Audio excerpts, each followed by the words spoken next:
રામ રામ ને સીતારામ। આજે તો સવારે 8 વાગે ઉઠીને તૈયાર થઈ ગયો। પછી ચા અને ભાખરી ખાઈ લીધી।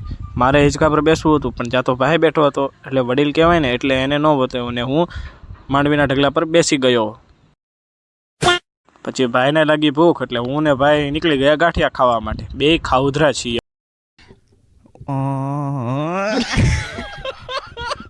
ત્યાં જઈને જોયું, ત્યાં તો બધા ગાંઠિયા ખાતા હતા, એટલે હું ને ભાઈ બંને ગાંઠિયા ખાવા બેસી ગયા। બપોરે ખાધા પછી મને આવતી હતી ઊંઘ, એટલે હું તો 2 કલાક માટે ઘોટાઈ ગયો।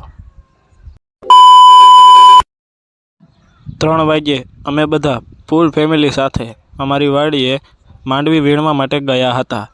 જો સાંજે ઘરે પાણીપુરી અને બટેકા ભૂંગળાનો પ્રોગ્રામ હતો, એટલે હું ને ભાઈ નીકળી ગયા બધો સામાન લાવવા માટે। એમાં વળી ભાઈને લાગી ભૂખ, એટલે ભાઈ ભૂંગળા ખાવા માંડ્યો। રસ્તામાં અમારા ગામની ગૌશાળા મળી, તો એનો પણ એક વિડીયો ઉતારી લીધો। તો હું મળું છું તમને બધાને નવા જોશ અને ઉમંગ સાથે। ત્યાં સુધી બધાને ગુડ બાય।